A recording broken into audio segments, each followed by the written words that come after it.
Sunday Night Football ended in a tie, but the Green Bay Packers are the big losers, and I'll explain why on today's edition of Locked On NFL. The new Locked On NFL. The madman Tyler Rowland is your double shot of NFL espresso, with the Locked On local experts on every major story. Get ready, Rowland is revving up. The new Locked On NFL starts now. Locked On Podcast Network. Your team every day. Football fans, welcome into the Locked On NFL podcast, bringing you a double dose of the NFL's biggest stories with help from our local experts that know your favorite teams like no one else. I am your host, the madman Tyler Rowland, joined today by Locked On NFL expert, The Legacy, Louis DiBiase. On today's show, we are going to break down another excellent week of football, week 4 of the NFL. We're going to talk about some major upsets that happened. Jaxson Dart in his first start. We're going to talk about the Chiefs absolutely rolling the Baltimore Ravens, but we got to start with that insane Sunday night football game that may have ended in a tie, but feels like a loss for the Green Bay Packers. Before we dive into it, I do want to thank you for making Locked On NFL your first listen. Do want to remind you that you can follow our show and hear new episodes ad-free daily on Amazon Music, so go check that out. Thank you for being an everydayer here with us at the Locked On Podcast Network, where it's your team every day. Louis, insane game, 40-40 tie, massive offensive explosions, but again, I feel like the Green Bay Packers are the real losers here because they should have won that game. They had multiple opportunities to win that game. We know about the struggles of the Dallas Cowboys defense, and for the Packers to kind of get down in the mud and wrestle with the pig in this game and then leave with a tie, like at the end of the day, this is something I've been worried about with the Packers. You simply cannot trust them, and Jordan Love almost threw the game away at the end and let the time run out. Like, Love is always going to make kind of the concerning play, the weird play. The Packers are running a bunch of screens, going nowhere, wasting time. Like, they just aren't a smart football team. And I go back to the extra point that was blocked. If not for that extra point being blocked, they wouldn't even have been in this situation. And that's a classic special teams blunder. This game may have only been a tie and not a loss for the Cowboys or for the Packers, but it had all of the ingredients that we typically get in these bozo moments for the Packers in big games. Yeah, and I think we were all ready to claim after 2 weeks of the NFL season that Green Bay was like the team to beat in the NFC, and I was kind of getting there. I thought they were the Eagles' biggest competition, and now after the last 2 games, I'm kind of like, oh yeah, but then they do, like, Jordan Love can put up over 300 yards passing and get into this 40-40 shootout with Dak Prescott and have 3 passing touchdowns, but like you said, there's just so many moments they do these stupid things that I'm like, that's why they're still the second best team, even in my opinion, in the NFC North, not the NFC. I'm kind of back on the Detroit Lions bandwagon here, so I think I'm on the same page as you. But I will say, flipping the other side of the field and talking about Dak Prescott and the Cowboys, I know they're a one-trick pony and they're going to have to win games like this moving forward. Like, they've been in 2 shootouts now in the last 3 games. But Dak Prescott deserves his flowers. Like, I do feel like it's kind of last year's Joe Burrow, where an elite football player just on a team that's not ready to get him where he's ready to go. And I thought it was another incredible performance without his number 1 receiver to put up 40 points with what, again, people thought was one of the best teams in the NFC and nearly pull this win off was incredible. And that's hard for me to say as an Eagles guy, but got to call a spade a spade. I think Dak Prescott's been incredible through the first 4 games of the season. Absolutely. He's been awesome. And quite frankly, the Dak Prescott conversation is so tainted and so toxic all the time anyway. I mean, me personally, Cam Ward coming out of college, I'm like, hey, you know, getting Cam Ward being a Dak Prescott level player would be tremendous. And I got all these people in my mentions like, what a disaster. Why would we want that? Number 1. And I'm just like, do people not see how great Dak Prescott is right now? And listen, for the Cowboys, they would have loved to pull off this victory, and it does feel a little strange with it being a tie, but there was a lot to like, and my guy, Landon McCool from Locked On Cowboys, talked about that. A lot of hype and a lot of scoring, but it all ends up with kissing your sister. Hi, I'm Landon McCool with the Locked On Cowboys podcast, and the Green Bay Packers and the Dallas Cowboys played to a tie after 80 collective points. And truly a non-factor from Micah Parsons. A crazy wild game. At one point was 13-2 as the Cowboys were able to block an extra point and to return for an extra 2 points. And frankly, it really made for the kickoff of all of the Cowboys' hopes at that point, as they were able to finish a whole bunch of drives with touchdowns after that, and actually get off the field a couple different times, though their defense was absolutely shredded at times for the Packers. Lots to discuss here. So make sure you guys check us out on the Locked On Cowboys podcast as the Cowboys and Packers tie at 40 apiece on Sunday Night Football. And I'm kind of in agreement with you when it comes to the NFC. I think the Cowboys can be a scrappy team like the Bengals were last year and kind of stay in it throughout. But you look at the Packers, and I think it is hard to call them the second best team in the NFC right now, as we were pretty much ready to crown them after 2 weeks. Detroit has looked significantly better, and we know that Detroit got a massive win this week, just absolutely rolled the Cleveland Browns 34-10. I would imagine that's not a game we're going to spend a lot of time on because a good team demolishes a bad team. But at the end of the day, you can count on the Lions to actually handle their business. You can't count on the Packers to handle their business, and that's something that really separates those teams. And you see the Rams get a big win, which we're going to talk about in just a moment. It's just one of those situations where you're seeing other teams in the NFC be much more reliable, be a lot better than the Green Bay Packers, and it makes me wonder if they've grown up whatsoever at all, even after the addition of Micah Parsons. Yeah, I think at this point, like I said already, I think the Packers might be the second best team in the NFC North, not the conference. I would put the Rams ahead of them. Yep. I would put, even though they lost today, like Tampa Bay, obviously the Eagles are still the number one team in the NFC, the Los Angeles Rams, Detroit. So, yeah, I'm not ready to claim they're anything more than what they've been the last 2 years, which is crazy considering how good they looked through the first 2 games of the season. 100%. I mean, it's just a team that refuses to grow up. Like, they just won't grow up. They just won't play the right way. They'll always make the big mistakes like we talked about. I mean, at this point, it is crazy how, admittedly, we were ready to crown them. I had the Packers going to the Super Bowl, my predictions before the year and all of that. Like, it just doesn't and Rich Bisaccia, who was an interim head coach, was seen as kind of this special teams genius and all that. His special teams units continue to make error after error every single year. And it's like, when is Matt LaFleur going to make the decision to get rid of this guy and bring in someone whose special teams units are going to be more prepared and not be a thing that hurts their team? I mean, it's just hard to believe how the Packers make all these mistakes all the time.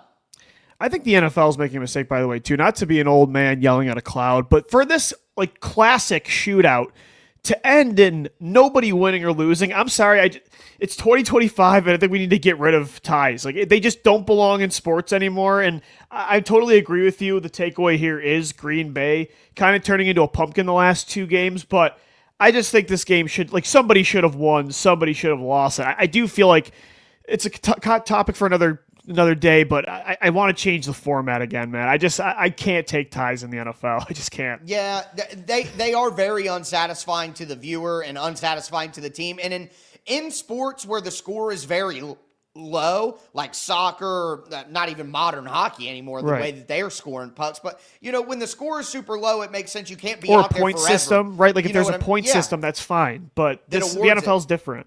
Yeah, the NFL is different, and ties really muck things up. Nobody wants to see a tie, NFL. You make all these changes. Let's make that one as well. But we're going to talk about a bunch of games that did not end in ties because the Kansas City Chiefs look like they are back. Do want to let you know that today's episode is brought to you by Prize Picks. Prize Picks is the best way to have a little extra fun on your Sundays. Look, every day we make decisions, but on Prize Picks, being right can actually get you paid. Don't miss the excitement of this football season with Prize Picks, where it's good to be right. Playing on Prize Picks is so much fun. Again, great way to add excitement to football. You just pick more or less on player projections like Josh Allen's passing yards or Saquon Barkley rushing for a touchdown, and you're in the game. Yes, this Sunday night football game was a tie, but you're not going to tie on Prize Picks. Again, you just pick more or less on 2 to 6 players, and if you get it right, you're going to win. Download the Prize Picks app today. Use the code LOCKEDONNFL to get $50 in lineups after you play your first $5 lineup. Again, that's code LOCKEDONNFL for $50 in lineups after your first $5 lineup. It's Prize Picks. It's good to be right. Today's episode is also brought to you by Rougier.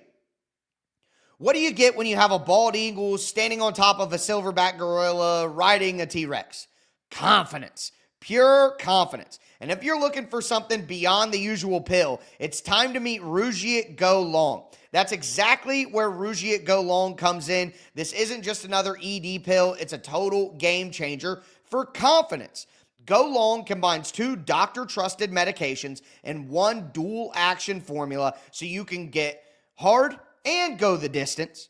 The effects can last up to 36 hours. That's confidence all day, all night, and even into the next day. The process is simple. You connect with a board-certified doctor 100% online, and if prescribed, your treatment ships discreetly right to your door. If prescribed, your treatment, again, ships discreetly to your door. Ready to level up your confidence in the bedroom? Head to Rougiet. That's RUGIET.com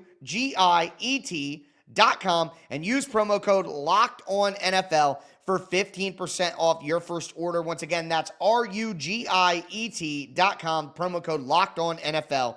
Make sure that you use that promo code so they know that we sent you. All right, Louie, let's continue today's edition of Locked On NFL, breaking down week 4 of the NFL season. We talked about that unsatisfying but explosive Sunday night football game between the Packers and Cowboys. But now we got to get into what I think was the biggest game of the weekend between the Kansas City Chiefs and the Baltimore Ravens. The Chiefs just absolutely throttle the Ravens 37-20. And honestly, that score makes it seem closer than what it actually was. And the Chiefs look like the old Chiefs. They were explosive on offense. They put up a lot of points. The defense, as Steve Spagnuolo is known to do, completely shuts down Lamar Jackson to the point where I'm going to throw on the tinfoil hat and say Lamar quit. Like, hamstring injury. Could he have played? I think Lamar just knew they were losing and said, I'm out. I don't want to play in this game anymore. Spags gives him so much trouble. He was running for his life. The Ravens are now 1-3, man. Like, good on the Chiefs, but the Ravens are in trouble. And the Ravens could easily be 3-1 instead of 1-3 right now, but they just continue to choke games away that they have in the fourth quarter. And this one, like you said, they just got throttled. And it's funny how it works. Patrick Mahomes finally has weapons and pretty good protection. And suddenly he still looks like the number 1 quarterback in the NFL. It's crazy. I just think people are so quick to judge these quarterbacks and rule them dead in the water. They're changed. They don't have it anymore. And quietly this year, Pat Mahomes has almost 1,000 passing yards already, a 7-1 touchdown to interception ratio. He's run the ball really well. All he's done is carry this Chiefs team that has no business being in football games to 1-score games against the Chargers and Eagles, and now they're winning again, now that people are healthy. So I think it reminds me a lot of like when the Patriots years ago were 1-2 after they got killed, and Belichick kept saying we're on to Cincinnati, and then they win a Super Bowl. I think people want the Chiefs to be done, but I don't think they're done. And honestly, I think Mahomes has looked the best he has this year in years from an aggression standpoint. And when you look at the standings, the Chiefs are 2-2 now. The Chargers just took their first loss. The Chargers are having trouble up front. We'll talk about the Chargers here at the end of the show when we go over some of the big-time upsets that happened on this weekend. But, yeah, you're right. I think people are in a rush to write the Chiefs off because they aren't as fun anymore because they've been good for so long. But the reality is the Chiefs don't have Rashee Rice yet. They got some young guys on the offensive line that stand to get better. The defense, usually a clip that we played from the Chiefs earlier last week, said, hey, this Spagnuolo defense usually doesn't round into form until weeks 5 or 6. They're rounding into form early this year. The Chiefs are absolutely still going to be forced to reckon with. But again, I got to look at the Ravens, who dropped to 1-3 now. They're going to play the Texans this week. And the Texans, I still don't think are a good team, but they got right a little bit against the worst team in the NFL. Like I told Locked On NFL listeners all week, don't call me a Titans homer, folks. I know that they suck, all right? I tried to tell you all week the Texans were winning that game, but my guy Kevin Ostreicher from Locked On Ravens, he is just as concerned as we are. The Baltimore Ravens lose in one of the most embarrassing fashions you can have at the NFL level. I'm Kevin Ostreicher, the host of Locked On Ravens. 37-20, the final score. The Ravens lose to the Chiefs in week number 4. It drops their record to 1-3, and they look pathetic doing it. The defense gave them nothing. The Chiefs punted one time all game, and that came with about 3 minutes to go in the entire game. The Chiefs went 57 minutes without punting the ball. On the offensive side of the ball, the Ravens started off fast, but then really didn't get a lot going for the majority of the game after that. And you have the injuries continuing to pile up. Nate Wiggins, Lamar Jackson, Ronnie Stanley, Roquan Smith, Marlon Humphrey all left this game with injury. Just about as disaster as you can get at the NFL level. Now the Ravens have a Texans team staring them in the face right now. You have to win that game. You cannot drop to 1-4, but there's a lot of soul searching to do, and definitely a lot of decisions that have to be made about how this Ravens team operates, because everybody looks dejected, tired, and really unmotivated here. It's a big problem. So for more on the Ravens, check out the Locked On Ravens podcast and subscribe on YouTube, part of the Locked On Podcast Network. And let me just say this. Baltimore's pass rush has been a problem. Now Matabike on IR, going to be gone even longer. The Ravens' offensive line has not been that great this year. They give up, 7 or 8 sacks against the Lions. They give up 3 sacks here. Lamar's kind of holding the ball too long, too. He's getting into some bad habits. And now they have the Texans coming to town, which I don't think the Texans are very good, like I said. But what do the Texans have that is very good? That pass rush. Danielle Hunter just had 2.5 sacks this week. Will Anderson is top 5 in pressure rate and pass rush win rate. That could be a bad matchup that could keep it close enough for the Texans to give the Ravens some trouble. It does feel like every year there is a team that has just the nightmare season, right? That's consistently a playoff contender and just has that one terrible year. I thought it might be the Detroit Lions in the NFC, but as of right now, it's early on, and they could, like I said, very easily be 3-1, but it might be the Baltimore Ravens because of the injuries, and again, they just continuously choke late in big games, and I think they're at an impasse here, where eventually they have to start making some significant change. Maybe not from a personnel perspective, but whether it's coaching or I don't know what it is, but no matter how good they look on paper, Baltimore just is always a disappointment every year, I feel like, and they're just kind of doing it earlier this season. Yeah, and I think that doing the same thing over and over again and expecting different results is the definition of insanity, right? And that might lend to your point where they might just have to make some sort of change just to see what happens. But looking at a team that I don't think has to make any changes, even though they lost, is the Indianapolis Colts. And I have talked about how I don't believe in the Colts. But they go into Los Angeles and they lose by 3.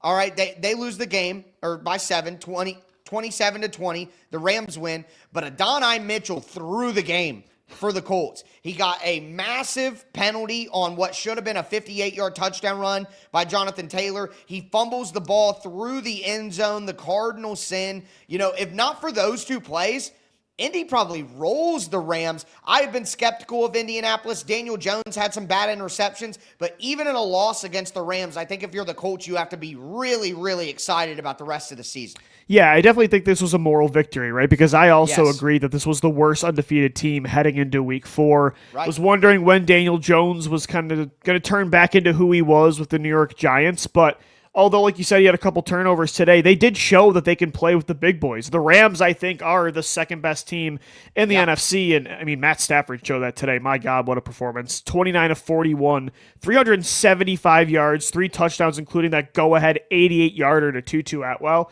And the Colts were in it, like you said. Without Adonai Mitchell kind of throwing this game away, the touchback play was insane. The Colts could have easily won this. So I know Jacksonville's 3-1 as well now, but I think the Colts are still clearly the better team in the AFC South. We'll see if that continues throughout the season. I did pick the Jags to win the division, but right now I still think it is the Colts in that division.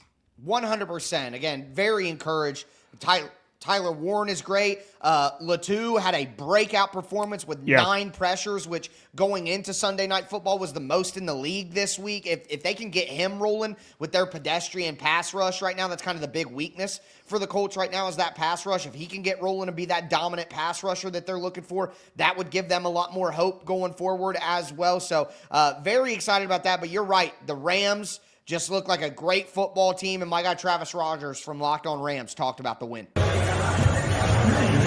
Hey, it's Travis. The Rams just finished up beating the Indianapolis Colts. 2 touchdowns in the final 4 minutes of the game, including an 88-yarder to Tutu Atwell. If you listen to Locked On Rams, you know that Tutu Atwell is not the most popular guy in the world, but That just changed. A huge win. They got to pull one out of their ear, out of nowhere. Make sure you check us out, Locked On Rams. Free and available wherever you get your podcasts. I always love going live to the scene and hearing the background noise.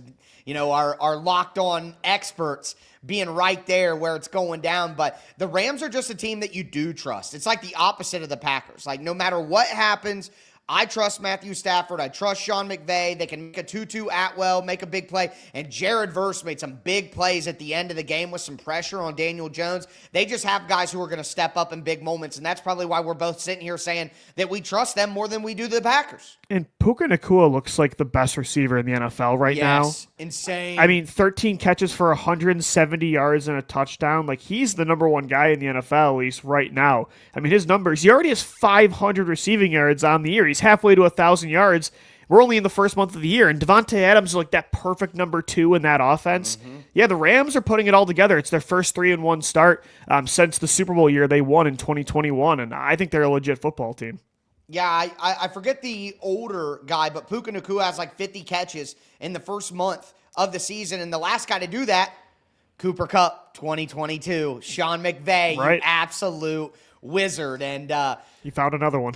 he did it again, man. He's just so good. But those are some teams that I expected to win at least. But there were some major upsets in the NFL in Week 4, too, including the Jaxson Dart era begins with a massive takedown of the Los Angeles Chargers.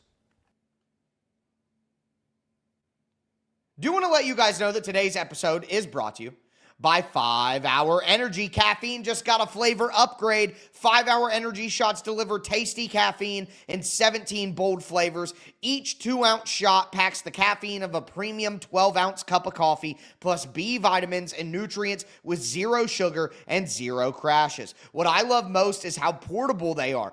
Big taste, tiny shot. You could take it anywhere and get that boost when you need it. For me personally, I'm in the middle of a 16-hour workday, starting with the 9 a.m. NFL game all the way to an overtime late night Sunday night football game. And I got a lot of energy, folks, as you know, but I need a little 5 Hour Energy on the side to keep me going, and that's exactly what it does. Enough with the boring, flavorless caffeine. It's time to give your caffeine a flavor upgrade with 5 Hour Energy shots. Get the favorites that you love, or be bold and try something new in store and online at www.5hourenergy.com or on Amazon today. Today's episode is also brought to you by FanDuel Sportsbook.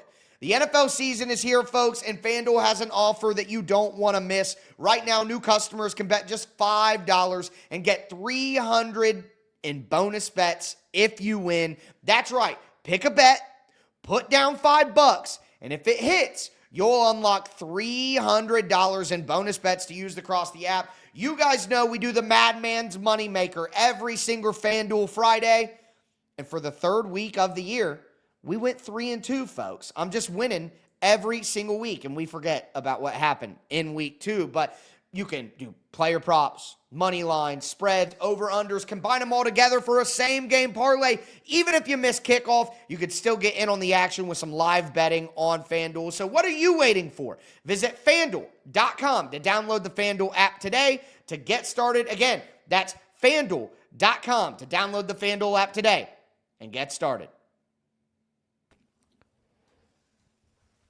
All right, Louis, let's cap off today's edition of Locked On NFL. We talked about the biggest games of the weekend, the tie on Sunday Night Football, the Chiefs rolling the Ravens, the Rams coming back on the Colts. Absolutely excellent, but there were some big-time upsets, and we got to start with Jaxson Dart in his debut, pulling off what might be the biggest upset of the year so far. Well, the Browns picking off the Packers last week was big, but now looking back on that, I think this might actually be the biggest upset of them all. And look, Jaxson Dart had his moments, no doubt, but he wasn't the star of that game for the Giants. It was the Giants' defensive line, and our guys over at the Locked On Giants Squad Show talked about that. So the fact that they actually didn't play great, relatively speaking, but still won against a good team tells you all you need to know about today. Yeah, I think that you look at the defensive performance because, I mean, they win. berserk. And I know that it was, a Chargers offensive line that going into the game was banged up and wasn't that good where they were healthy. And that, they lost Joe Alt, and that obviously hurt them as well. But that defensive front is what we kind of went into this season thinking, okay, like this is what they're going to do. That's what they looked like. It was Abdul Carter just wreaking havoc. Kayvon Thibodeau made a few plays. Brian Burns has been playing some of the best football of his career this season so far. I know it's still early, but he has just been a freak lately, both rushing the passer, defending the run. When he's dropping into coverage, he's playing well. Brian Burns has been balling, and Dexter Lawrence with one of the most absurd big man interceptions you're going to see, and almost had a thick six there. So Dart is going to get the attention, but Brandon is right there. The defensive line is absolutely insane. And right now, Abdul Carter leads the entire NFL in pass rush win rate.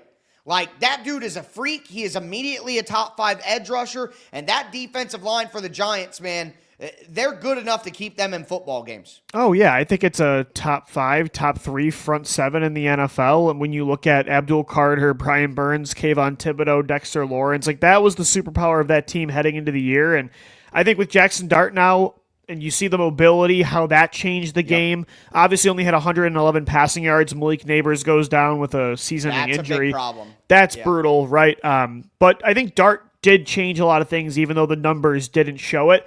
And it kind of, again, just continues to show the league why, like, I don't know, these plans that teams have for developing quarterbacks is so dumb to me. It's like, that eventually these guys are going to play this, like, 3 to 4 games of not playing your rookie. I don't understand it. Unless he's going to be reserved all year to sit on the sidelines, why wasn't this the week 1 option, especially when you saw how far along he was already in the preseason? Today was just a continuation of Dart's strong summer. So I know they won, and that's huge for the Giants, but if I'm New York, I'd be like, why is it just now we're getting this? Because clearly from the jump, he was an upgrade over Russell Wilson.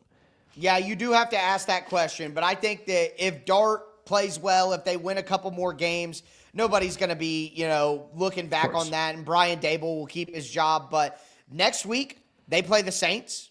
That's a great opportunity to get another win. And then you play the Eagles, Broncos, Eagles. Nobody's expecting you to win that either of those Eagle games, and you're playing at Denver. That's always a very tough place to play. And then you play the 49ers. So after that, you go a month where, honestly, if you don't win any of those games, I don't think Giants fans are going to be that upset. You know what I mean? So it's just a perfect spot for Dart to bank a couple of wins here, get some good experience. On the flip side, though, looking at the Chargers, man, Joe Alt gets hurt with an ankle injury. Slater's already gone. Herbert starts taking a bunch of hits. Harbaugh's even saying that they're worried about the hits that Justin Herbert's taken in the game. If their offensive line can't protect Herbert, we're going to go right back to the Chargers of old. Oh, yeah, of course. And I can still believe into the Chargers being a, wild card team in the AFC. But if they don't have their 2 pillars of the offensive line, like that caps you. You're now suddenly, and they looked like a championship contender through the first 3 weeks of the season. But without Alt or Slater now, that's a team I'm more thinking about as like a 5, 6, 7 seed more than a top 4. Yeah, I certainly think the Chiefs will catch them and be able to pass them if they don't have those guys out there. And if Alt misses any kind of long-term time, it's an ankle is what we saw originally. So not a knee, maybe it won't be as bad, but man, those high ankle sprains, especially for a guy who's 6'8", you know what I mean, carrying 300+ pounds, that can be difficult. Now the other upset, and some people are going to say, oh, it's not an upset. Look at the FanDuel line. Absolutely an upset, and I know because the Steelers plus 2.5 was one of my best bets of the weekend, and the Steelers take care of business in Dublin, and my guy Chris Carter from Locked On Steelers talked about that.